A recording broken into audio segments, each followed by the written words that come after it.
Get texting. Now, for many, it's the biggest investment and the most difficult decision they'll ever make. But now, buying or selling a house has become even more of one of those money-juggling acts. Now, although residential sale prices have risen over the past 3 months, current vendors are having to take around 6% off their asking price in order to achieve a sale. So does this mean the real estate market is heading for a fall? We hit the streets to find out first what you think.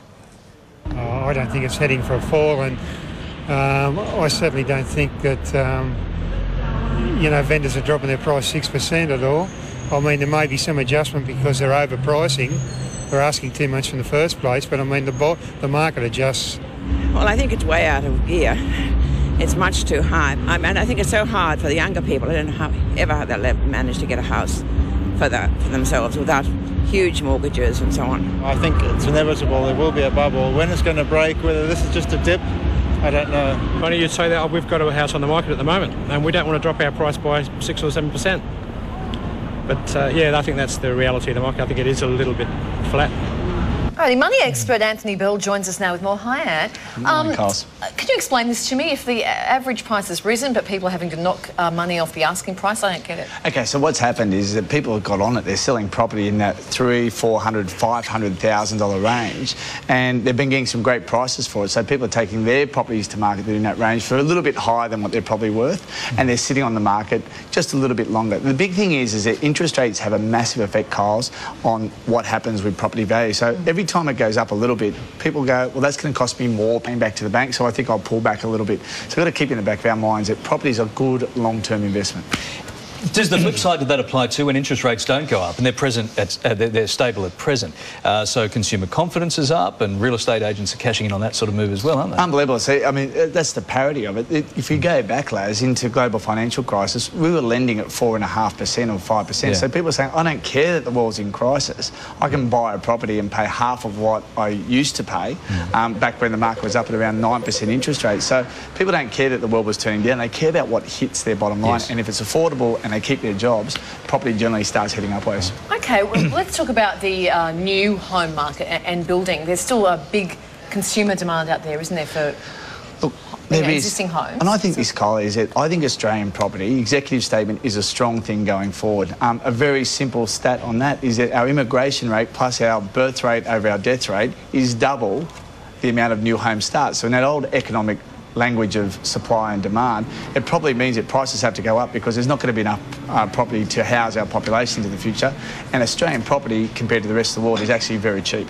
Okay, so I should be building retirement villages. That would be a good investment, wouldn't it? Well, except if you actually, yeah, like I said, retirement villages, but you can't be seen to make money off the old, Kylie.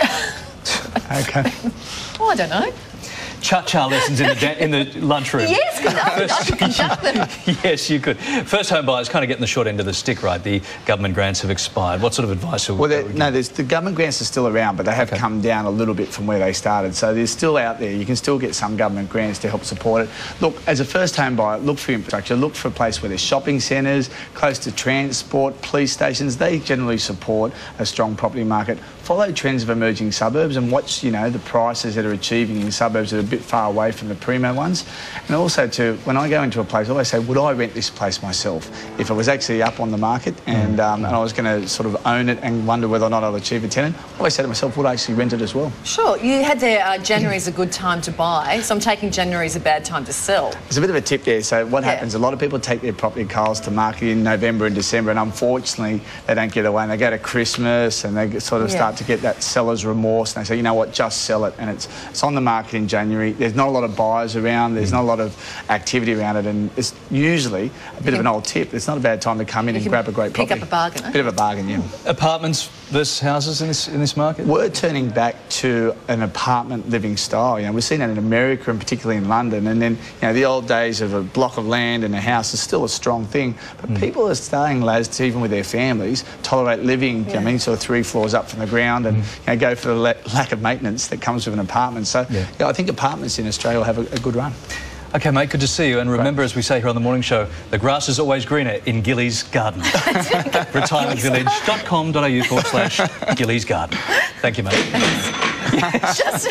I just thought it could be a good opportunity. Not that I've got any money to be building. I can see you on your Zimmer phone. Cha-cha-cha-cha-cha. Well, you